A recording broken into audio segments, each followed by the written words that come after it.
On ouvre la billetterie, c'est 24 heures plus tard, c'est rempli quoi. Et nous on est en mode mais qu'est-ce que c'est quoi. Quand Paul Mirabel il est venu, après il est parti, mais à ce moment-là c'était fou. C'est-à-dire qu'après on a mangé tous ensemble, mais en fait on mangeait pas, on pétait les plombs. On réalise pas ce qu'on a fait en moins de 3 ans.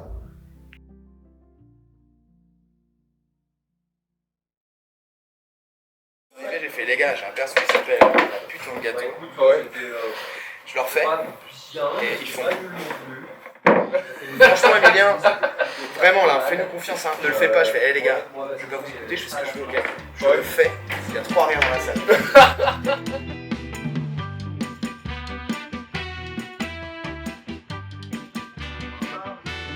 On arrive à 17h quand tout le monde est à l'heure. À 17h05, Nathan arrive. On crache sur Jules jusqu'à 17h15. On se dit bonjour, on prend un temps en vrai assez rapide pour se saluer. À 17h15, Jules arrive. Et là, on crache sur Matt jusqu'à 17h30. Et Matt arrive à 17h30. Voilà, donc, morale de l'histoire, arriver à l'heure et cracher sur tout le monde. C'est ça que moi je vous donne les jeunes. Restez jeunes. Et dès que la salle est libre, parce qu'il arrive à avoir des spectacles avant, on va aller chercher les chaises rouges en face quand c'est complet. Pour préciser, donc on va récupérer les chaises en face parce qu'il n'y en a pas assez au Folies Angevines. On a la possibilité avec la scène qu'on fait de rajouter une 50aine de chaises. Normalement la salle elle est faite pour 80 personnes en spectacle standard, mais l'association elle a développé une sorte de scénographie qui est une extension de la scène qui nous permet d'accueillir plus de public, où donc on a une partie du public qui est sur la scène de base et une autre qui est là où les spectateurs sont. On met donc deux praticables et puis ensuite on crée toute une scéno sur mesure, enfin on a déjà créé mais en tout cas une scéno qui est créée sur mesure, on l'installe et puis donc ça prend pas mal de temps. Et ça c'est fou parce que les gens, à chaque fois qu'on désinstalle la scéno, ils réalisent qu'on la désinstalle. Vers 18h on ouvre les portes et on accueille le public.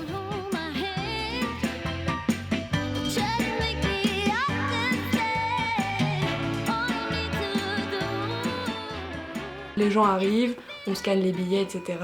Les gars sont en régie, il y a du monde au bar, et donc du coup les gens peuvent prendre des verres et ensuite aller s'installer en salle.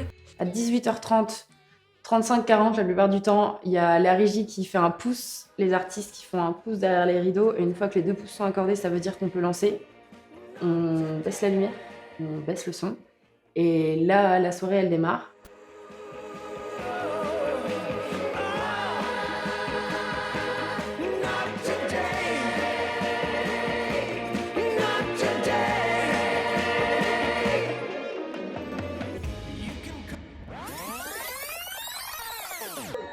Ce soir, le Angers Comedy Club, c'était ça!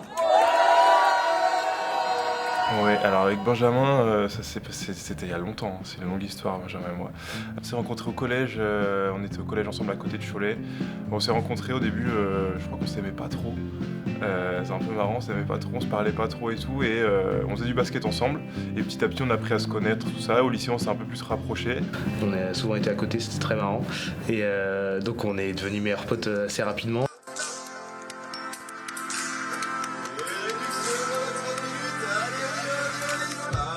Le Angers Comedy Club, en fait, on est venu, il y avait Rémi qui organisait déjà des soirées aux Petites Folies, Rémiche. En fait, on est venu un soir avec voir un spectacle c'était Antoine Santenac, avec qui on joue maintenant. Antoine Santenac, et en première partie, il y avait Maxime Stockner qui gère le micro maintenant. En fait, on est venu et à la fin, Nathan, il voulait se lancer, mais il osait pas. Et du coup, je dis bon, c'est bon, on y va.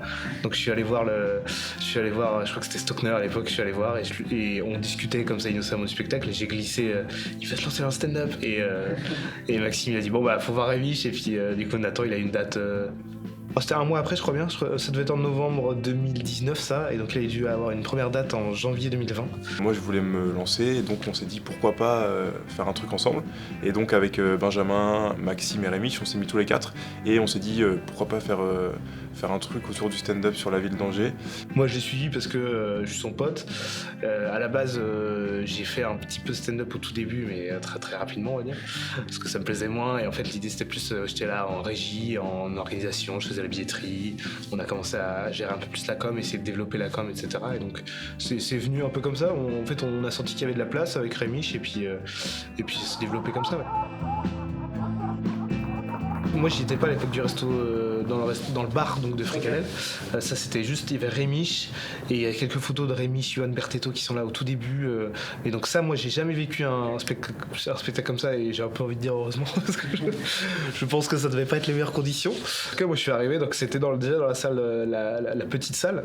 Donc le premier spectacle, c'était, je me rappelle parce que c'était au premier passage de Nathan et je me rappelle l'avoir filmé. Et bon, c'est culte, on a encore les images de Nathan. Je sais pas si on pourra les montrer dans le documentaire, mais en tout cas, c'était un bon passage très intéressant.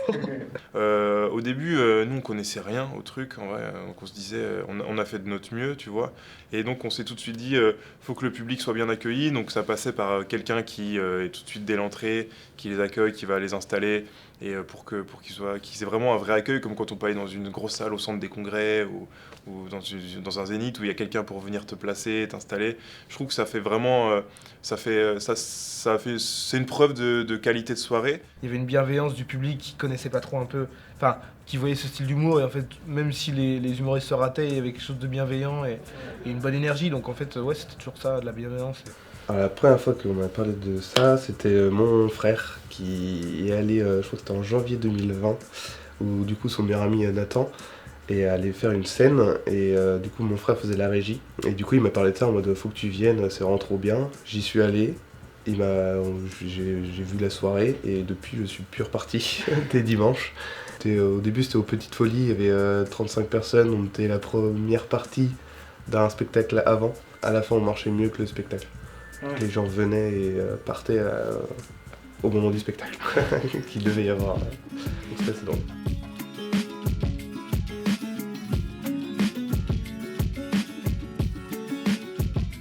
Survivre des trucs. Ah, je me suis coupé, c'est vraiment pas ma veine. Putain, si c'est ma veine, fait chier, c'est grave. C'est un peu pareil, non, sauf que vous êtes plus bas, assis, payé.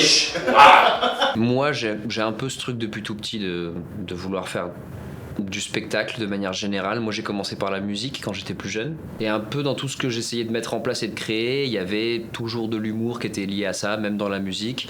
Et en fait, en arrivant sur Angers, moi, j'ai toujours adoré le one-man show, quoi. Et j'ai toujours voulu faire du seul en scène. Alors, pas forcément spécialisé dans le côté humour stand-up, mais juste faire un spectacle seul en scène avec de l'humour dedans. Et en fait, ça me titillait un peu au fond de ma tête de me dire potentiellement essayer un jour. Et en fait, un mois après avoir commencé à en regarder, je lui ai demandé à un gars comment on fait si on veut essayer un jour. Il m'a dit je t'inscris la semaine prochaine, viens avec 5 minutes de blague. Et puis là, normalement, si jamais t'es un peu sensé et raisonnable, tu dis non, t'inquiète pas, mets-moi une date dans 2 mois et on verra. Sauf que je sais pas pourquoi, l'ego probablement prend le dessus et dit ouais, pas de soucis, je viens la semaine prochaine. Et ensuite, pendant une semaine, tu réfléchis beaucoup et tu dis pourquoi j'ai fait ça, ça va être le pire moment de ma vie. Et moi, j'ai écrit, je crois, les 5 minutes la veille, voire le jour même, parce que j'étais trop stressé. Je suis arrivé, j'ai fait mes 5 premières minutes et ça s'est plutôt bien passé. Et il y a eu vraiment un sentiment de putain, c'est cool de faire ça, je m'attendais vraiment pas, c'était pas le but de ma vie de me retrouver sur scène. Et j'y suis, et je suis bien. Et du coup, je me suis inscrit à d'autres scènes ouvertes, à d'autres plateaux. Et puis de fil en aiguille, j'ai commencé à en faire un peu plus. Et j'ai découvert vraiment le milieu du stand-up en faisant. Au début, c'est tardivement en fait comment j'avais écrit des blagues sur mon téléphone. Ça faisait longtemps, ça devait faire peut-être 5 ou 6 ans que j'écrivais des blagues sur mon téléphone. J'avais rien dit à personne, même ma femme n'était pas au courant. Puis une fois, elle a grillé que je notais des trucs sur mon portable. Elle a regardé, puis elle m'a dit ouais, mais faut te lancer quoi. C'est elle en fait qui m'a mis le coup de boost. Au début, j'avais honte en fait. Je sais pas pourquoi. J'avais le sentiment que si tu montais sur scène, tu t'estimais plus drôle que les autres. Et du coup, j'avais peur que ce soit un peu mal vu quoi en fait. À Noël, vous savez, les diapos photos que tu regardes dans les...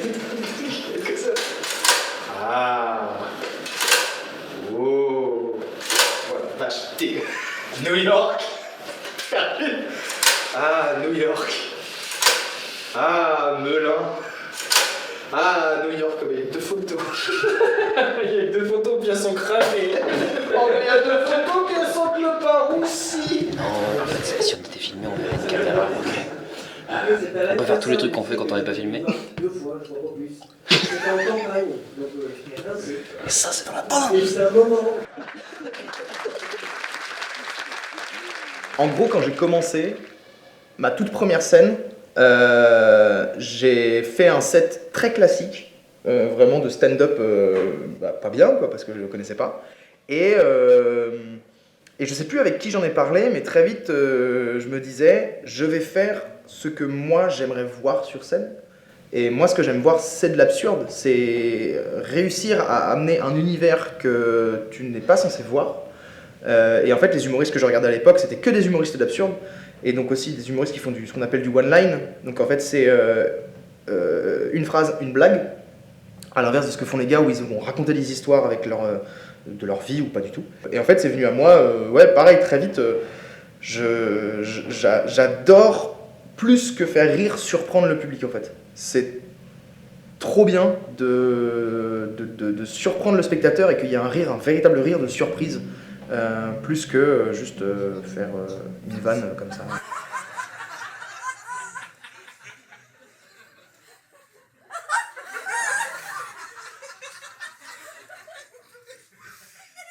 Ouais, au début, quand j'ai commencé, même si je le suis encore, hein, mais je parlais énormément de mon quotidien, de ce qui m'est arrivé avec telle ou telle personne. Je le fais encore aujourd'hui, mais aujourd'hui, ça a évolué dans le sens où j'essaie aussi d'élargir pour que ça touche un peu plus les gens, c'est-à-dire que partir d'histoires personnelles et essayer de le rendre un peu plus universel, c'est-à-dire, regardez, dans la situation personnelle que j'ai vécue, il y a un truc qu'on a tous observé dans la vie, et donc on va en faire des blagues dessus. Maintenant, vous applaudissez. La première, c'était est-ce qu'il vous arrive de parler en mal dans le dos des gens? Ça avait une ambiance, hein? Là, il y a eu 2 millisecondes de silence, il y en a un qui a commencé à applaudir, tout le monde a fait, oh bah merci! Je pense que actuellement, les humoristes du Angers Comedy Club, on est tous aussi à une étape de notre construction. On ne s'est pas encore vraiment trouvé. C'est-à-dire qu'en fait, on joue tellement en ce moment qu'on a un peu des fois un sentiment qu'on fait ça depuis très longtemps. Mais si je prends mon exemple, j'ai commencé il y a un tout petit peu plus de 2 ans. Ce qui est rien du tout pour un humoriste, tu vois. Donc se trouver en tant qu'humoriste, c'est un long chemin que j'ai pas encore trouvé moi de mon côté, et je pense qu'on est pas mal à pas encore avoir trouvé qui on voulait vraiment être sur scène et ce qu'on voulait défendre. J'aime beaucoup de choses différentes, j'aimerais faire plein de trucs différents sur scène, après t'es obligé un peu d'avoir une cohérence et de te rapprocher de toi. Moi je sais qu'au quotidien ce qui me fait beaucoup rire c'est l'humour un peu pince sans rire, moi j'aime bien le côté un peu piquant, j'aime bien la surprise, moi en tant que public je sais que quand je vais voir de l'humour j'aime bien être surpris, donc une vanne avec une bonne chute souvent c'est un peu de surprise, mais voilà j'aime bien aussi l'absurde, j'aime beaucoup l'absurde. Du coup, moi, j'essaye d'agrémenter un peu ce que je fais, ce que j'écris en fonction de ce qui me plaît de façon générale. Au Manet, il n'y a pas longtemps, de changer drastiquement de style. Tu vois, genre, des fois, ça donnerait envie de te dire, genre, putain, j'aimerais bien voir ce que ça fait, d'avoir des rires en jouant comme ça, comme ça. En fait, ça fait ça en collant les émotions à tes blagues. Genre, tes blagues, elles veulent pas dire la même chose en fonction de ton humeur de la journée, tu vois. En fait, toutes les vannes, elles sont sorties comme ça, il y en a qui sont plus passées que d'autres. Ouais. Mais c'est exactement ça, ça me l'a fait la dernière fois quand j'ai joué, c'est qu'en fait, à un moment donné, j'en avais tellement marre de jouer le 5 minutes que je jouais, que j'ai dit, je vais le jouer parce que là, j'ai rien d'autre en tête, mais je vais jouer tout différemment. Avec le même texte. Et du coup, t'as des moments où tu te dis genre, putain, il passe mieux comme ça. Et t'as des moments, t'as des blagues qui marchent depuis 6 mois et tu fais, bon là par contre, aucun rire. Parce que t'es habitué à tes rythmes. Mais je pense que c'est bien des fois d'essayer de se remettre un peu en danger. Quand t'écris un set, là en ce moment, ce que je suis en train de faire, c'est bosser un set sur une idée. En gros, l'objectif, c'est de faire comprendre aux gens une idée. Donc par cette idée, je vais construire une histoire autour. Et dans l'histoire, je vais rajouter des blagues. Mais en fait, à un moment, tu arrives à ce qu'on appelle une espèce d'épisode de puzzle. Donc en fait, tu as un puzzle devant toi avec toutes tes blagues, toute ton histoire, et il faut refaire le puzzle dans l'ordre. Le problème, c'est que le puzzle n'a pas qu'une seule image. Il en a plusieurs. Donc en fait, ce que tu peux faire, c'est demander l'avis à différents humoristes pour qu'ils te proposent, eux, un peu l'image qu'il devrait y avoir sur la boîte. Et ce qui est super intéressant, c'est que en fonction de comment les humoristes travaillent, ils vont te donner plusieurs images, et en fait, c'est toi, avec toutes les images que tu as, tu vas te faire la tienne.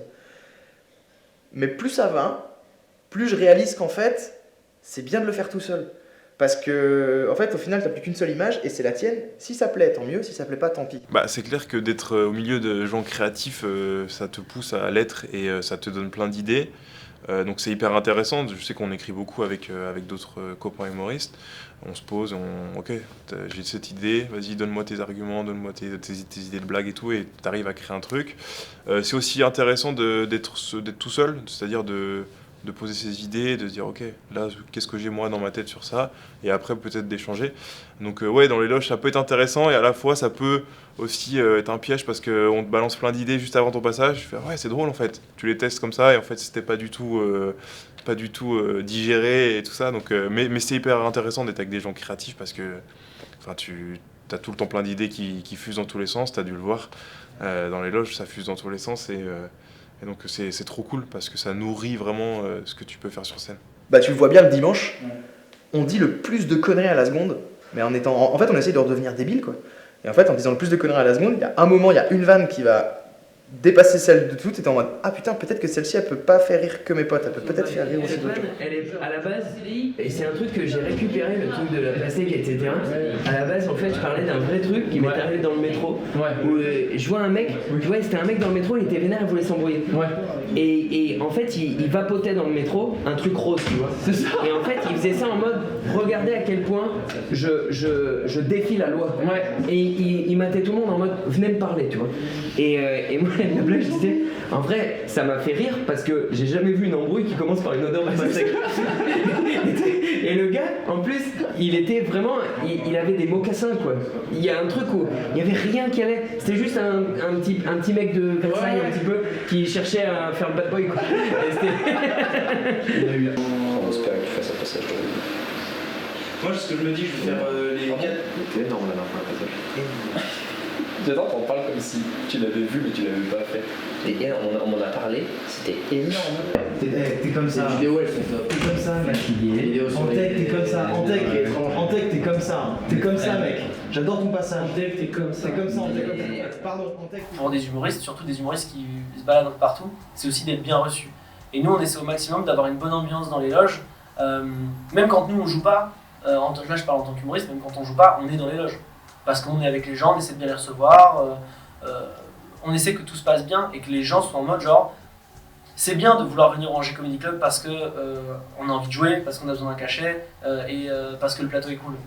Mais c'est cool aussi de se dire qu'il y a beaucoup de gens qui viennent au Angers Comedy Club parce qu'ils sont en mode genre c'est cool, on va retrouver l'équipe et ça fait plaisir, tu vois. Parce que c'est un peu l'objectif aussi du ACC, c'est de faire en sorte que les gens se sentent bien. Parce qu'en fait quand ils viennent au Angers Comedy Club, ils restent environ 4 heures et ils jouent que 20 minutes. Donc en fait derrière t'as 3h20, non 3h40 à tuer avec nous quoi. Donc autant faire en sorte qu'on se tape des barres ensemble et qu'il et elle passe un bon moment. En fait c'est bizarre mais moi, alors il y a des humoristes qui sont différents. Hein. T'as des humoristes qui aiment pas du tout qu'on parle avant le passage, tu vois. Et moi j'ai besoin que ce soit un peu la cour de récré, tu vois, que ce soit rigolo, que ça se vanne, ça rigole, tout machin. Quoique, il y a des moments aussi où j'aime bien être sur mon portable, je joue, je sais pas, à Clash Royale, aux échecs, tout machin, pour m'enlever un peu de la charge mentale et faire autre chose, quoi, tu vois.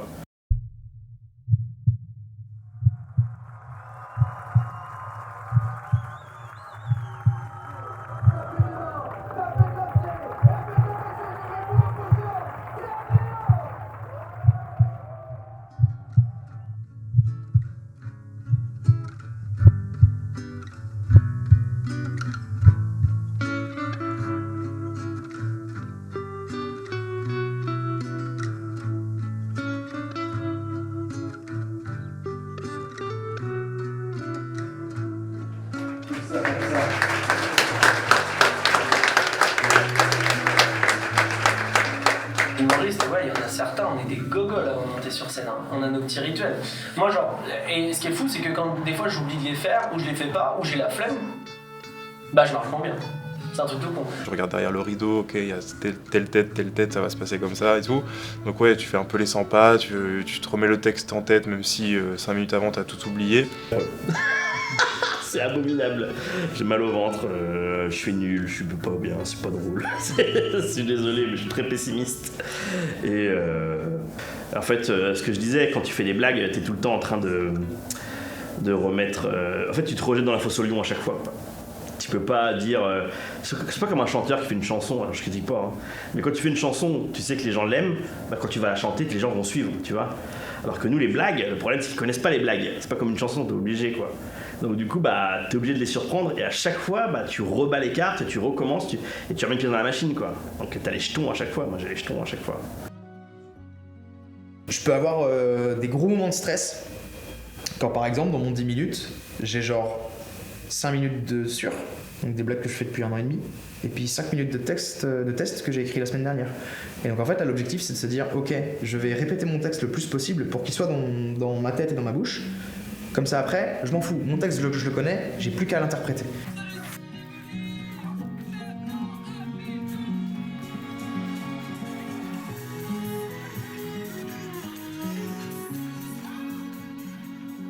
Concernant la soirée traditionnelle du dimanche soir, on est passé de 1 session à 2 sessions et en plus on est passé payant. Et donc là il y a eu une réelle question pour nous de savoir si on allait remplir, c'était un gros défi. On a surtout vu ça comme un challenge, le fait de devoir remplir justement c'est combien ? C'est 130 x 2. Donc c'est 260 places toutes les semaines et je m'attendais pas à ce que ce soit autant rempli.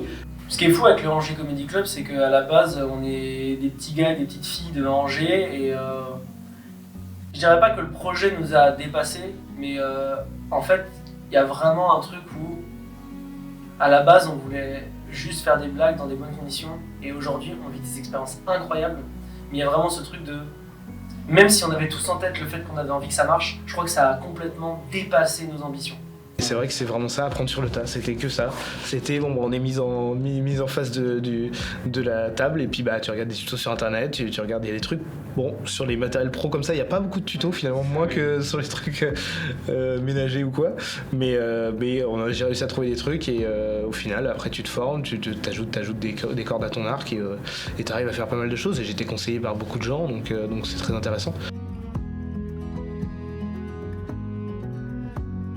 Lors du coup de ma 2e saison au sein de l'association, on a lancé le projet des galas du Angers Comedy Club, où là l'idée était de ramener des humoristes plutôt du milieu parisien, qui sont un peu plus réputés auprès du public, et de là les faire venir et les faire jouer avec nos artistes à nous. Le premier gala qu'on a fait avec Paul Mirabel. Déjà, recevoir Paul Mirabel, c'est quand même quelque chose... On est à ce moment-là et encore aujourd'hui, on n'est pas grand monde dans l'humour en France, tu vois. Et il faut savoir que Paul Mirabel, c'était sa pleine explosion de sa tournée, il était un peu au sommet de tout, et la première fois qu'il revient rôder dans un comedy club, c'est chez nous. Donc c'est un truc de fou. Et le fait de partager la scène avec, c'était Paul Mirabel, même si y en a qui aiment, il y en a qui aiment pas, machin, en fait, te dire putain, c'est vraiment quelqu'un. Il a réussi parce qu'il a bossé et tout ça, et de l'avoir là, te dire putain, il est à Angers, à la base on a commencé dans une petite salle, et de le voir sur cette scène là, de voir que toi t'es aussi là, même si moi je suis très loin d'avoir le niveau pour partager la scène avec ce genre de personnes, tu dis putain, on a vraiment créé un truc quoi, et ça a fait un petit truc de ah ouais, en fait à la base on voulait juste faire des blagues, créer des soirées comme ça, et t'as vu grâce à tous les efforts qu'on a fait, aujourd'hui on a un gars qui est dans le top 5 de l'humour en France. On a passé dans une dimension complètement supérieure, quoi. C'est-à-dire que là, c'est quelqu'un qui... Enfin, si on le voyait, on ouvre la billetterie, c'est 24 heures plus tard, c'est rempli, quoi. Et nous, on est en mode, mais qu'est-ce que c'est, quoi. Quand Paul Mirabel, il est venu, après, il est parti. Mais à ce moment-là, c'était fou. C'est-à-dire qu'après, on a mangé tous ensemble, mais en fait, on mangeait pas, on pétait les plombs. On était vraiment en train de manger et de chanter et de rigoler, et de se prendre dans les bras et de se dire, mais c'est super, mais machin, mes trucs.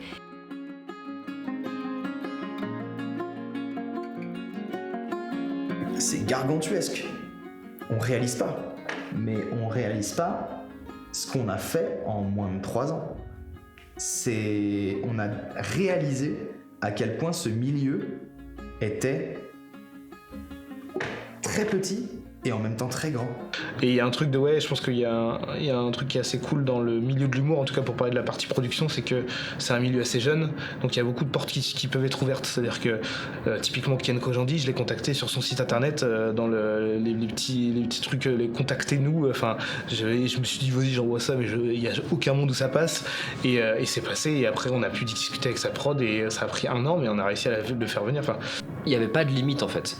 puisque on est proche de Paris, on a une salle super, et en fait, petit à petit, les artistes qui venaient jouer nous ont fait comprendre le fait de dire genre, mais en fait, ce que vous faites c'est cool, votre accueil il est top, votre lieu il est bien, vous pouvez faire ce que vous voulez. C'est ça la force du Angers Comedy Club, c'est le fait que y a une synergie entre les gens de l'ombre et les humoristes. Et nous, en tant qu'humoristes, ça permet aussi d'apporter notre œil, vu qu'on va sur plein de plateaux, pour comment faire des soirées d'humour. Et eux, avec toutes leurs compétences, donc les personnes qui sont en organisation, et ben eux, ils nous apportent aussi un cadre en fait de comment bien faire les choses. Et c'est comme ça, et c'est avec cet équilibre-là qu'aujourd'hui, le Angers Comedy Club est en train de devenir ce qu'il est en train de devenir, tu vois. Bah, c'est une famille avec tout ce que ça représente une famille, c'est-à-dire que je sais pas comment dire.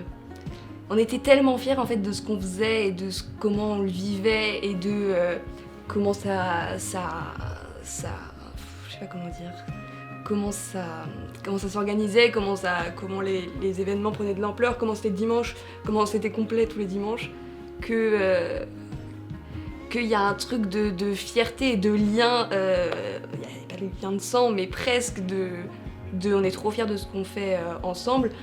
Et je dirais que c'était fou. C'était fou parce que je pense que chacun, quand on est arrivé dans l'association à des moments différents, jamais on se serait attendu autant. Autant de l'avenir, autant des projets, autant d'humour, oui peut-être, mais pas autant d'amour, pas autant de rencontres, pas autant de beaux moments et de galères aussi, parce qu'on a quand même eu quelques galères. Ouais, c'est lunaire. Là par exemple, on a fait l'ouverture du festival à Chabrol le 17 avril. C'est pas du tout un mot, là c'en est 45, c'est pas grave. Et on s'est dit putain c'est dingue parce qu'on arrive à faire venir 260 personnes pour une ouverture alors qu'après il y a tout le festival à remplir sur 5 jours. Et ben non c'est pas fini, on fait le centre de congrès, etc. Et en fait c'est projet sur projet et juste c'est fou parce que ça fonctionne. Ça fonctionne et ça fonctionne bien.